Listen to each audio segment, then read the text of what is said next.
What's up, guys? The NFL Combine has now officially wrapped, and we are just 1 week away from the NFL's free agency period. The offseason is moving rapidly, and today we finally got measurements from all of the top players from this year's offensive line class, and now can better vision which guys are going to stay at tackle and which ones have to move inside to guard or center. And when it comes to the Bears draft targets, there was some pretty big news today. All offseason long, fans and media alike have been scrutinizing over potential draft options. And the thing that complicated the process the most is not knowing the official measurements of some of these guys. But we finally got those answers today. Will Campbell has been the guy unanimously viewed by most people in the scouting community as the top tackle in this year's draft class. Meanwhile, Kelvin Banks Jr., the guy who I had as my top tackle all season long, has been falling down draft boards. And I have to admit, I was starting to fall for it. Everything I read questioned Kelvin Banks' height and his arm length and said he'd probably have to transition to guard in the NFL.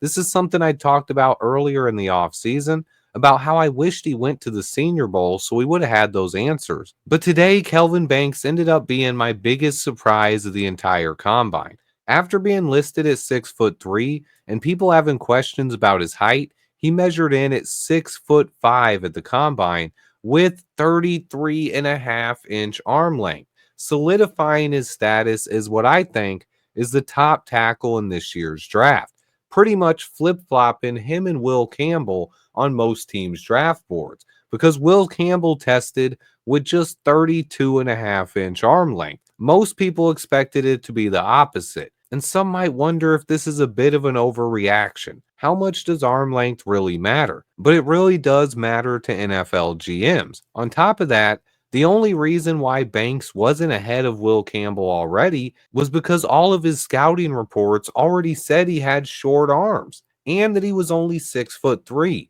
So, with the biggest weaknesses on his scouting report now being false, and with him now measuring in with an arm length a full inch longer than Will Campbell's, it's now Will Campbell who most people are going to want to move inside to guard in the NFL. Will Campbell is this year's Peter Skoronski. Meanwhile, Kelvin Banks Jr. is now a legit option to go in the top 5 of this draft, and he's probably the best option if the Bears did want to address left tackle with pick number 10. But is Will Campbell still an option for the Bears? I would say not at left tackle, but definitely at guard. I still think he's a top 15 pick, but most teams simply do not want tackles with sub 33-inch arms. There's maybe 2 or 3 in the entire NFL, and 2 of them are on the Colts. So the odds of Will Campbell staying at left tackle are pretty slim. I do, however, think he has a shot to stay at the position, just probably not for the Bears. Because we know Ryan Poles has already shown that arm length is really important with tackles he's drafted.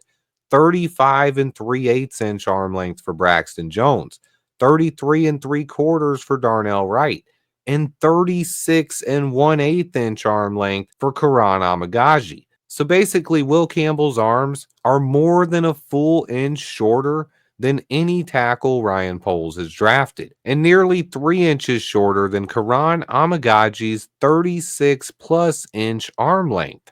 So bottom line here, Kelvin Banks Jr. is moving up the draft board for the Bears and is probably the number 1 option at left tackle in this draft. And while Will Campbell is still an option, it's most likely at left guard. And then meanwhile, the guy moving up to the number 2 tackle spot is probably Josh Simmons. Provided he's as healthy as he looks, he is probably the number 2 tackle in this draft. But what about the top guard options available? Some people have actually been quoted saying they believe more guards than ever could go in this year's first round. And the Bears are in the position to select the best one of the bunch. Entering the combine, Tyler Booker was slowly becoming my favorite option for the Bears at pick number 10. And although his personality and tape has completely won me over, he did not test very well athletically, scoring just a 4.03 on the relative athletic score.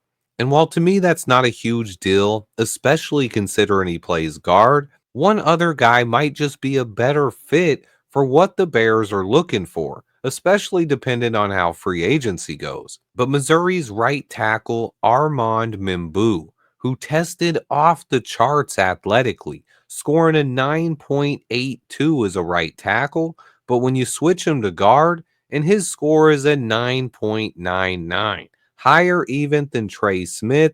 And even though he has the length to stay at right tackle, I think he could help the Bears immediately develop a powerhouse of a right side of the O line if they had Armand Mimbu at right guard next to Darnell Wright at right tackle. And scouts have repeatedly said that while Mimbu could stick at tackle, he has all pro upside at guard. And also for his rookie season, letting him start at right guard and putting him between Darnell Wright and then hopefully a veteran center in the middle, someone like Drew Dahlman or Ryan Kelly, knock on wood, and this offensive line would be upgraded in a major way. But keep an eye on Armand Mimbu. Ryan Poles definitely was today. But then another story I wanted to talk about was one of my favorite running backs. He ran a slow 40. I've heard a lot of talk about how people are disappointed in him. Iowa's Caleb Johnson. He ran a 4.5840 at 6'1", 224 pounds. And people have talked about it being disappointing. But to me, I don't think it was. He ran a half a second faster than David Montgomery with a similar build. On top of that, if you dig deeper and look at the GPS time speeds that are now available on NFL Plus, and you see that Caleb Johnson hit 22.22 miles per hour during his 40-yard dash. So while his 40 time didn't blow anyone away, he clearly has the speed to stick around in the NFL. And he might fit exactly what Ben Johnson is looking for in a running back. On top of that, his slow 40 time could cause him to fall a bit in the draft and make it more likely he becomes a Chicago Bear. I'm a huge fan of Caleb Johnson's, and I don't think anything that happened today hurt his chances of becoming a Bear, and I think he's going to be a great player in the NFL. One other note here, though, this running back class is stacked. They tested out as the fastest group of running backs in NFL Combine history, averaging a 4.48 on the 40-yard dash. That's all the running backs combined, averaging a 4.48. It's an insane group of runners, but there's also some power running backs too. Guys like Ollie Gordon and then Quinshawn Judkins as well. This is a class of runners that I really like, and I keep seeing people in the comments say, why does everyone forget about Roschon Johnson? And I want to be clear here, guys. I'm a big Roschon Johnson fan. He's going to be around a few more years. But the problem is, I don't know if DeAndre Swift will.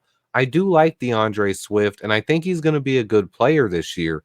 But he has 1, maybe 2 years left at most in Chicago. If we draft a running back this year, DeAndre Swift is probably gone next season. And this year is just too perfect to not draft a running back. It is one of the best running back classes in NFL history. And with Ben Johnson wanting to commit to the run, it's just a perfect time to draft a runner. One final note here is Georgia center Jared Wilson had a great day.